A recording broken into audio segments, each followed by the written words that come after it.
I'm currently a grad student at Columbia University. I'm getting my master's in health, mental health, and disabilities.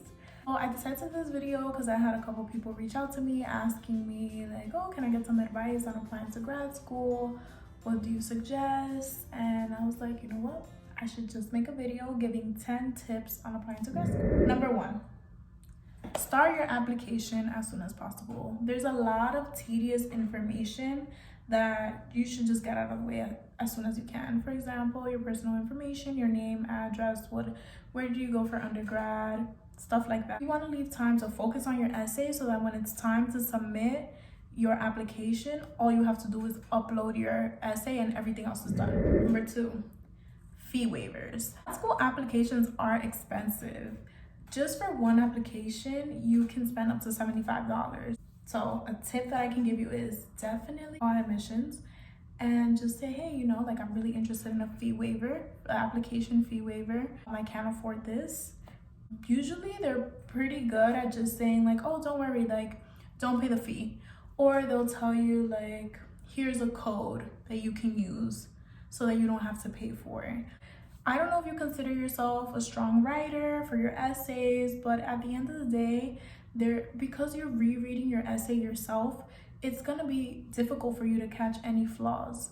You may catch a few, and when you have a fresh pair of eyes look at your essay, that helps you see a different perspective. Send your essays to as many people as you can, get as much feedback as possible. I know I shared my essays with professors, with colleagues, friends. Be cautious on who you decide to get feedback from. Don't let it be like a friend that's just like, oh yeah, it's great, because that's not gonna help you. Unofficial transcripts, number 4. Unofficial transcripts are free. So when you are applying, they give you the option of either submitting your unofficial or official transcripts. You don't have to submit your official transcripts. Your official transcripts, when you order it from your institution, they are not free. So what I did was, for my application, I submitted my unofficial transcript. Once I got accepted and I decided to commit to Columbia, I then paid for my official transcript. So I only paid for the fee one time. Once you get accepted, whatever grad school accepts you, and you receive your financial aid package, hopefully they're offering you some kind of aid, some kind of scholarship. And when that happens, call them back. You are going to call their financial aid office and you should ask for more money. Just say, you know what, I'm really interested in attending this institution, but I cannot afford it. And I really need some more help. I need some aid. Is there anything you could do? What some schools will have you do is they'll say, oh, we'll get back to you on that and we'll let you know if you call them over the phone. That was my experience with NYU. Now, what another school may have you do, for example, Columbia, they had me write a financial aid appeal. So I had to explain to them my financial hardships and why I need more aid and why I need more help. Try until you can't anymore, until they give you a hard no, like we cannot give you any more money. Keep on trying, because you can squeeze a couple more $1,000 and that'll help you a lot in the long run. Number 6, federal work study.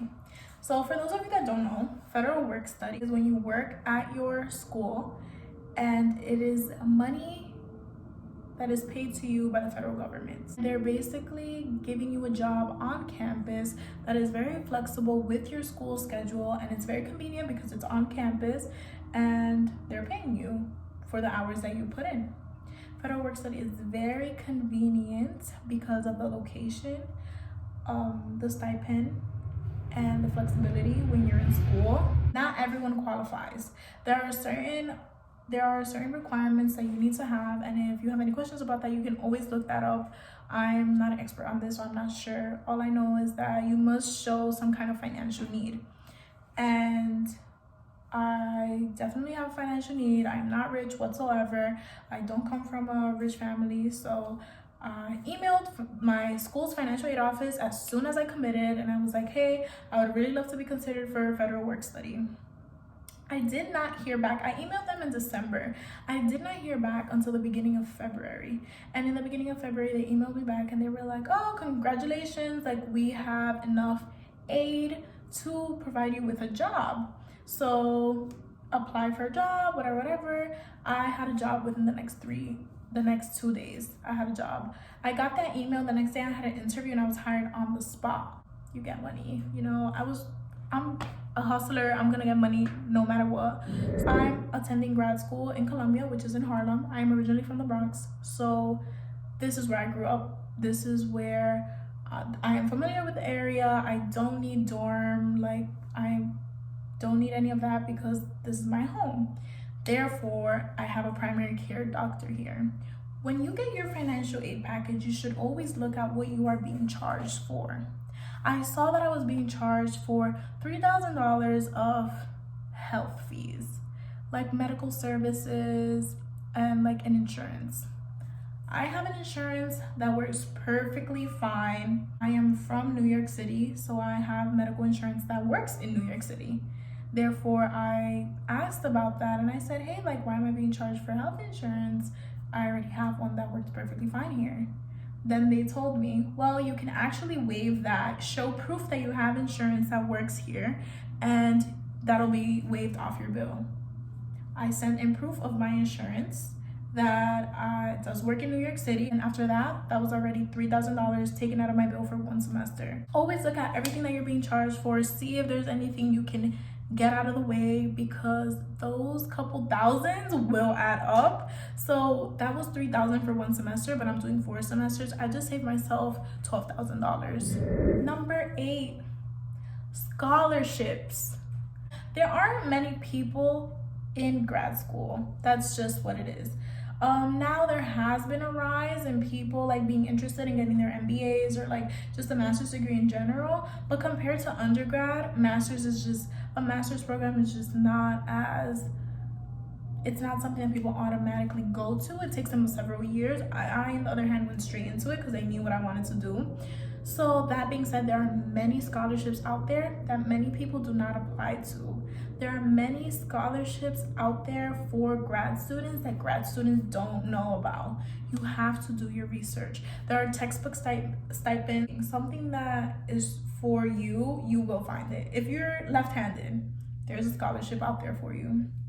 I would like to graduate with as the minimal debt as possible, so I really make that a goal for myself, and I recommend it for everyone. I still haven't been successful. I haven't heard back from any because the deadlines are currently happening. But if I do, I can update that on this website if you'd like. I can also put like links down below in the description box of the scholarships that I have been applying to, so I can share that with everyone. Let me know if that's something you're interested in. Like, just put a comment or message me. Number 9, this is something I found out in my first semester and everyone should know. When you are in grad school, never, ever, ever, ever pay for textbooks. I used to drop so much money for these textbooks, renting them in undergrad. I got to grad school, someone told me, you should not spend your money on textbooks. I said, what?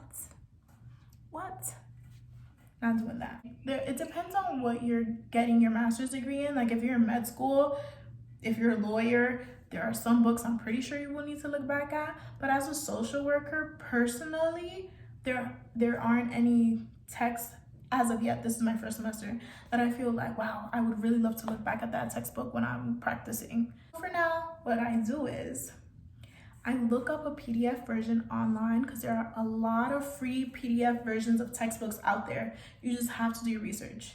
You have to do your research and even ask upperclassmen, like they will find it for you. Or they might just even give you the textbook if they don't want it anymore and they have it.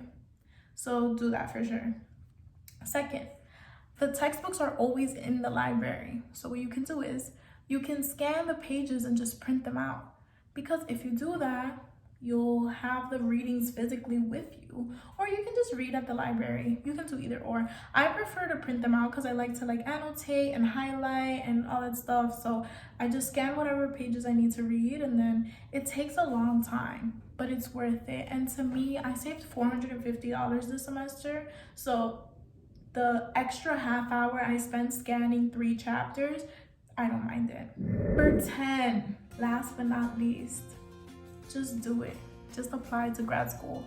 If you're thinking about it and you're kind of like, well, I don't know if I should go back to school, if you've been out of school for a while, or if you're just worried about the debt, like being in more debt because maybe you were in a lot of debt for undergrad, just do it.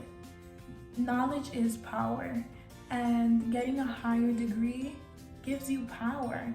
It gives you a higher salary. It makes you more qualified than someone who only has a bachelor's degree. And it's really sad, but it is the reality that we live in. And once I get my master's degree, I know that I will have way more options than I do right now with only a bachelor's degree. So just do it. You got this. Believe in yourself. GPA is not everything, let me tell you. If you show your true personality and why you have the passion that you do and why you want to get this master's degree, I assure you they will forget about your GPA. And I just hope that these tips help someone out there. I hope that this motivates you. Just do it. Definitely, I am winging it. I'm winging my way through grad school because I had no idea what to expect. Very excited to continue to share some tips with you. More things, get to know me, what I'm going through in my life, what am I doing. I have so much to share and I hope you're interested. And if you have any questions, please feel free to DM me. I will respond. So please comment, like, share, and subscribe. I even tried, don't know why we tried, I don't know why we